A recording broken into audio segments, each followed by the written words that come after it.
Imagine um povo que surgiu em meio aos rios Tigre e Eufrates, que se tornou uma das civilizações mais brilhantes e poderosas do mundo antigo, construiu templos monumentais, influenciou a ciência, a escrita e até mesmo a religião de muitos povos, mas que também se tornou um instrumento de juízo de Deus contra Israel. Hoje vamos mergulhar na fascinante história da Babilônia, sua origem, sua relação direta com o povo de Deus, o traumático exílio de 70 anos, sua impressionante queda diante do Império Persa. Finalmente, quem seriam os babilônios nos dias de hoje? Mas antes de prosseguir, eu quero fazer um convite especial a você. Se inscreva agora mesmo em nosso canal, ative o sininho das notificações e compartilhe este vídeo com seus amigos e familiares.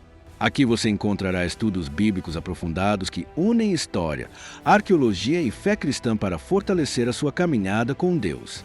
Deixe também nos comentários o que mais lhe chama a atenção quando você pensa na Babilônia. É a sua grandiosidade histórica ou o impacto espiritual que ela teve sobre o povo de Israel? Sua opinião vai enriquecer muito a nossa comunidade. A Babilônia nasceu no coração da Mesopotâmia, uma região fértil conhecida como berço da civilização. Localizada às margens do rio Eufrates, na atual região do Iraque, essa cidade começou como um pequeno povoado sumério no terceiro milênio antes de Cristo. Com o passar do tempo, especialmente por volta do ano 1894 a.C., os amoritas, um povo de origem semita que migrava do Levante, estabeleceram-se ali e fundaram a primeira dinastia babilônica. Foi nesse período que Babilônia ganhou projeção, principalmente sob o reinado de Hammurabi, famoso por consolidar um vasto império e estabelecer um dos primeiros códigos de leis escritos da história. A língua falada era o acadiano, herança do antigo Império Acadiano, mas as tradições religiosas e culturais somavam elementos sumérios, criando uma fusão que resultou numa sociedade altamente sofisticada.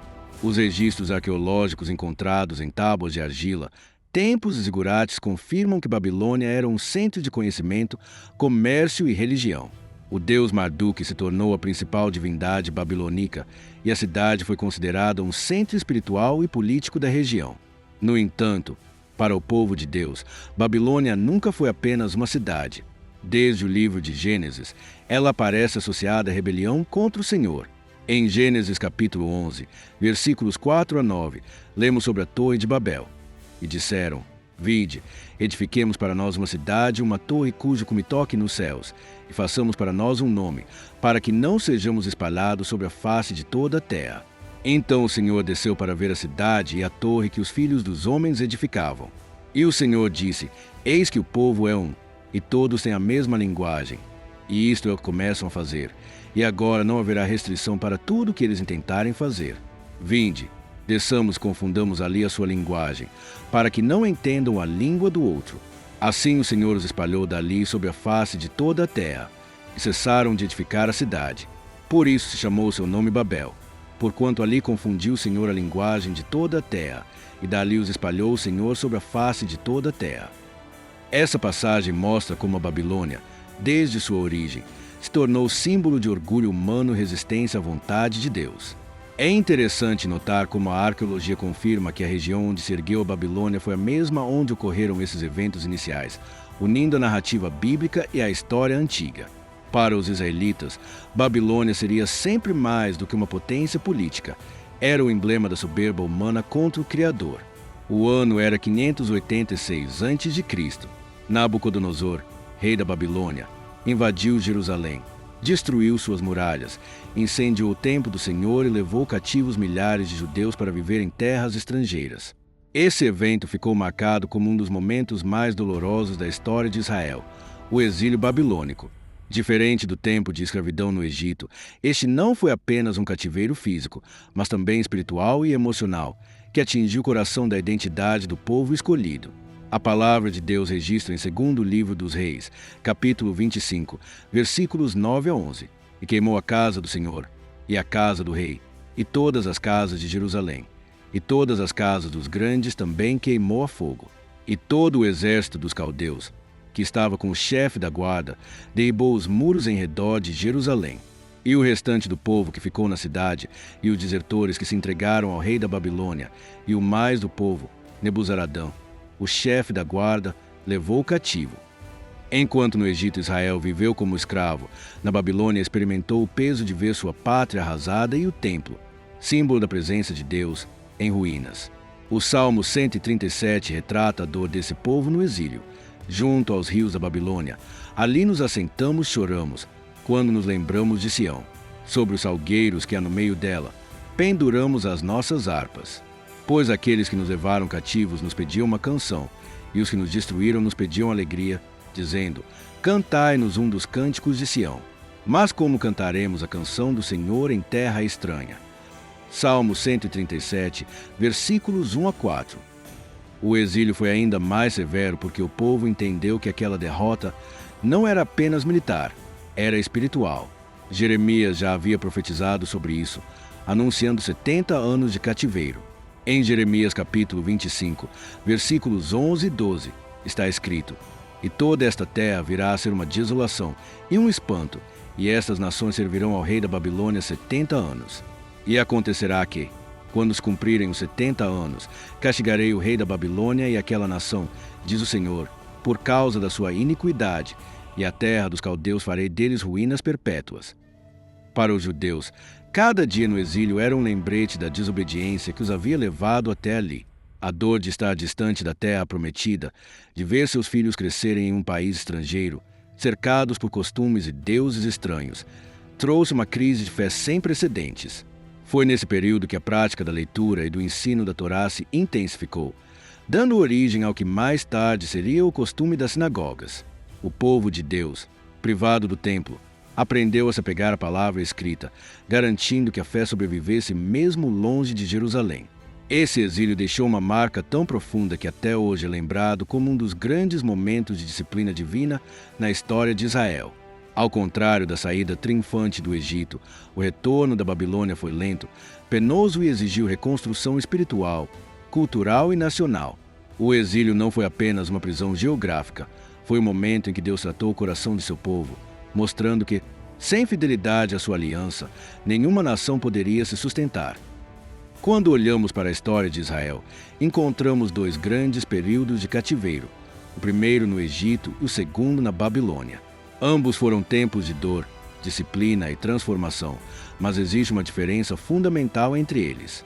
Enquanto no Egito os hebreus eram escravos físicos, obrigados a trabalhos pesados, na Babilônia eles se tornaram exilados espirituais, vivendo a perda do templo, da pátria e da própria identidade como povo do Senhor. No Egito, conforme o livro de Êxodo capítulo 1, versículos 13 e 14, assim os egípcios, com dureza, faziam servir os filhos de Israel. Eles fizeram amargar a vida com dura servidão, em barro e em tijolos, com todo o trabalho no campo, com todo o seu serviço, em que os obrigavam com rigor. Foi um tempo de opressão cruel, mas paradoxalmente, também um período em que Israel cresceu numericamente e manteve sua fé, mesmo em meio ao sofrimento. Já na Babilônia, a dor foi de outra natureza. Eles não apenas foram levados cativos, mas viram a glória de Jerusalém ser apagada diante de seus olhos. O templo, centro da adoração, foi queimado. A cidade, orgulho de Judá, foi transformada em ruínas. Esse detalhe muda tudo. No Egito, os israelitas ainda esperavam por uma terra prometida, mas na Babilônia, perderam aquilo que já possuíam. Era como se tivessem sido arrancados não só da sua terra, mas da própria presença de Deus. O Salmo 137, versículos 1 a 4, resume o trauma. Junto aos rios da Babilônia, ali nos assentamos e choramos, quando nos lembramos de Sião. Sobre os salgueiros que há no meio dela, penduramos as nossas harpas. Pois aqueles que nos levaram cativos nos pediam uma canção, e os que nos destruíram nos pediam alegria, dizendo: cantai-nos um dos cânticos de Sião. Mas como cantaremos a canção do Senhor em terra estranha? O Egito foi o lugar onde Israel se formou como nação. A opressão levou ao clamor e à poderosa intervenção de Deus, com sinais, pragas e a travessia do Mar Vermelho. Já a Babilônia foi o lugar da disciplina.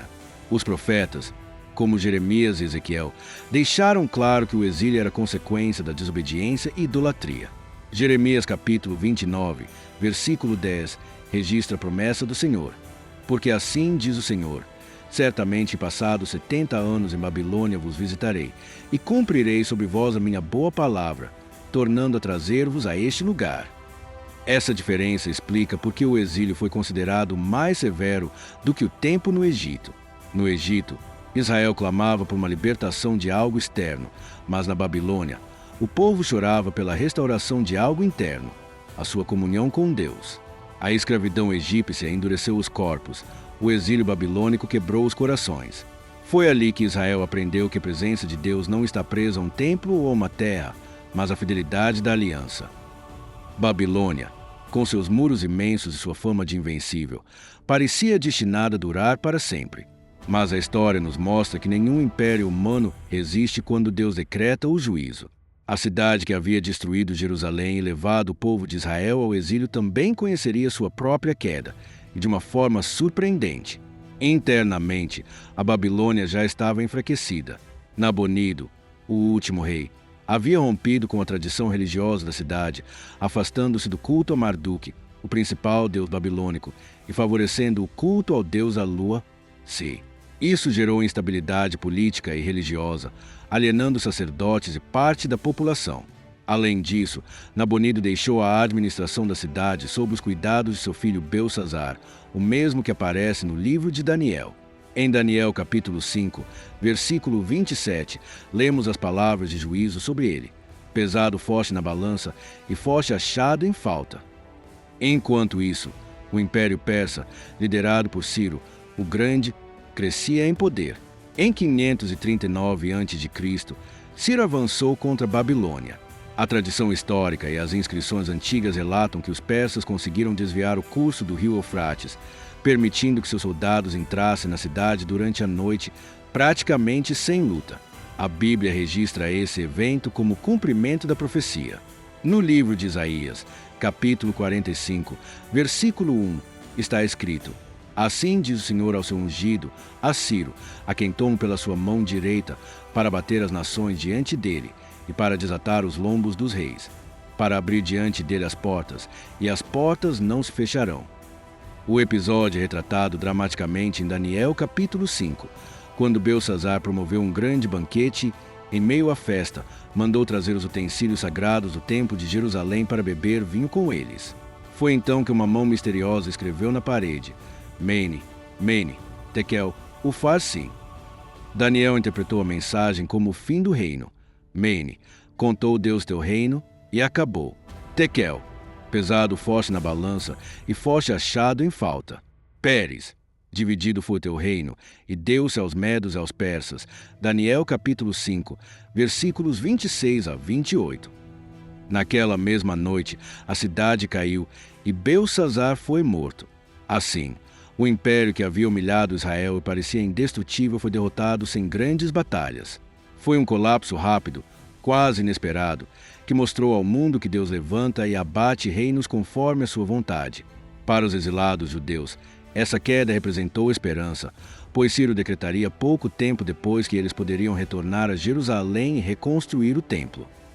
Quando a Babilônia caiu diante de Ciro, rei da Pérsia, iniciou-se uma nova etapa para o povo de Israel.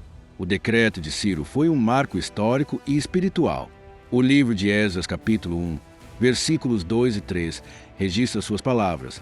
Assim diz Ciro, rei da Pérsia: O Senhor, Deus dos céus, me deu todos os reinos da terra, e ele mesmo me encarregou de lhe edificar uma casa em Jerusalém, que está em Judá. Quem há entre vós de todo o seu povo, seja seu Deus com ele, e suba a Jerusalém, que está em Judá, e edifique a casa do Senhor, Deus de Israel. Ele é o Deus que habita em Jerusalém. Esse decreto cumpria o que Jeremias havia profetizado, que após 70 anos o povo retornaria. Daniel também orou reconhecendo esse tempo, como vemos em Daniel capítulo 9, versículo 2. No primeiro ano do seu reinado, eu, Daniel, entendi pelos livros o número de anos de que falou o Senhor ao profeta Jeremias, que haviam de cumprir-se as desolações de Jerusalém, a saber, 70 anos. A restauração não foi instantânea nem simples. Muitos judeus já estavam estabelecidos na Babilônia, com famílias e negócios, e optaram por ficar.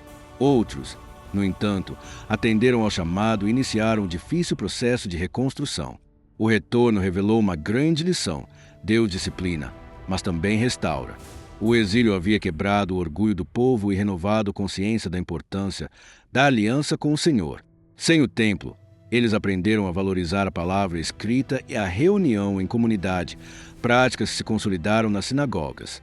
Quando voltaram, compreenderam que precisavam não apenas levantar muros e altares, mas também reconstruir o coração diante de Deus. Neemias capítulo 8, versículo 8, descreve a cena emocionante do povo reunido para ouvir a leitura da lei após o retorno. E leram no livro, na lei de Deus, claramente, dando explicações de maneira que entendessem o que se lia. Esse momento mostra que o exílio não foi em vão. A dor produziu arrependimento e o arrependimento levou uma fé mais sólida. A grande diferença entre o povo que foi levado e o que retornou é que, ao regressarem, os israelitas estavam mais conscientes de sua missão espiritual. A Babilônia os havia ensinado que não poderiam sobreviver sem fidelidade à aliança. O retorno, portanto, não foi apenas um movimento físico, mas um recomeço espiritual, uma chance dada por Deus para reescrever a história de Israel sob fundamentos mais firmes. Depois da queda da Babilônia diante dos persas, o antigo império nunca mais recuperou sua glória. Mas a pergunta permanece: quem são os babilônios hoje? A arqueologia, a história e até mesmo estudos genéticos modernos indicam que os descendentes da Babilônia antiga não desapareceram. Eles se misturaram às populações que viveram na mesma região ao longo dos séculos. A antiga Babilônia estava localizada onde hoje é o Iraque. Ali, entre a cidade de Hila e Bagdá, encontram-se as ruínas da metrópole que um dia foi chamada de a Joia da Mesopotâmia. Pesquisas científicas demonstram que grupos atuais do sul do Iraque, como os árabes dos pântanos, carregam em seu DNA traços que remontam às populações da Mesopotâmia antiga. Isso significa que, embora não exista hoje um povo chamado babilônico, sua herança genética, cultural e histórica permanece viva nos habitantes dessa região. Além disso, comunidades cristãs locais, como a Igreja Católica Caldeia, preservam tradições que remetem diretamente ao mundo mesopotâmico. Essas comunidades, apesar de pequenas e muitas vezes perseguidas, ainda mantêm línguas, ritos e memórias que atravessaram milênios. É possível afirmar, portanto, que a Babilônia não desapareceu completamente. Ela se diluiu na história, mas deixou marcas profundas que sobrevivem até os dias de hoje. A Bíblia, no entanto, apresenta a Babilônia não apenas como uma cidade histórica, mas também como um símbolo espiritual.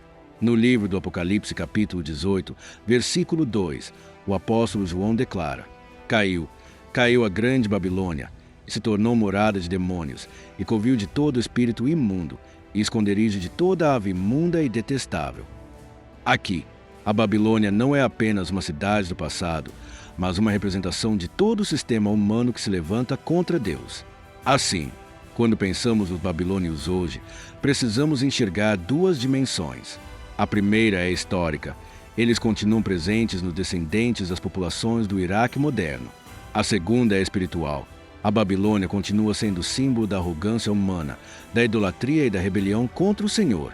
O legado babilônico não está apenas nas ruínas e tijolos queimados às margens do Eufrates, mas também nos sistemas do mundo que ainda hoje desafiam a soberania de Deus. Esse duplo legado nos faz refletir. Se Israel sofreu tanto ao ser levado para a Babilônia, é porque Deus quis mostrar que, fora da sua presença, nenhum império, nenhuma nação e nenhum homem podem permanecer de pé. A lição que atravessa os séculos é clara: só o Senhor reina para sempre, e só Ele tem poder para levantar e derrubar reinos. A história da Babilônia nos lembra de uma verdade imutável. Todos os impérios humanos, por mais poderosos que sejam, são passageiros. Só o reino de Deus permanece para sempre. A Babilônia se ergueu em glória, humilhou Israel, destruiu o templo e levou o povo ao exílio. Mas, no tempo determinado por Deus, também caiu, cumprindo exatamente o que os profetas haviam anunciado. Essa narrativa bíblica não é apenas um registro histórico, mas uma lição espiritual. O exílio ensinou a Israel que a presença de Deus não depende de muros ou de templos, mas de um coração obediente. Eles foram levados para longe da sua terra porque se afastaram da aliança, mas também descobriram que, mesmo na terra estranha, o Senhor não os abandonou. Isso nos mostra que, ainda hoje, mesmo em tempos de crise, Deus está presente. O apóstolo Pedro nos lembra em sua primeira carta, capítulo 5, versículo 10, e o Deus de toda graça, que em Cristo Jesus o chamou à sua eterna glória, depois de haverdes padecido um pouco, ele mesmo vos aperfeiçoará, confirmará, fortificará e fortalecerá. Assim como Israel foi restaurado após 70 anos de exílio, nós também podemos ser restaurados em Cristo depois das nossas lutas. Hoje, vivemos em um mundo que carrega muito do espírito da Babilônia, orgulho, idolatria, sistemas que desafiam a vontade de Deus. Mas a Bíblia nos convida a não nos conformarmos com este século, como Paulo escreveu em Romanos capítulo 12, versículo 2. E não vos conformeis com este mundo, mas transformai-vos pela renovação do vosso entendimento, para que experimenteis qual seja a boa, agradável e perfeita vontade de Deus. A lição é clara. Se permanecermos fiéis, mesmo em meio a pressões de um mundo corrompido, Deus nos sustentará e nos dará vitória. A queda da Babilônia é um aviso eterno de que nenhuma soberba humana pode prevalecer contra o Senhor. E o retorno de Israel é uma promessa de que o povo de Deus sempre terá um futuro de esperança. Por isso, eu quero encerrar este documentário com um convite. Se este estudo edificou a sua fé, inscreva-se no canal, compartilhe este vídeo e deixe nos comentários em quais áreas da sua vida você já experimentou o cuidado de Deus mesmo em terra estranha. Seu testemunho pode edificar outras pessoas. Lembre-se, os impérios passam, mas a palavra de Deus permanece para sempre.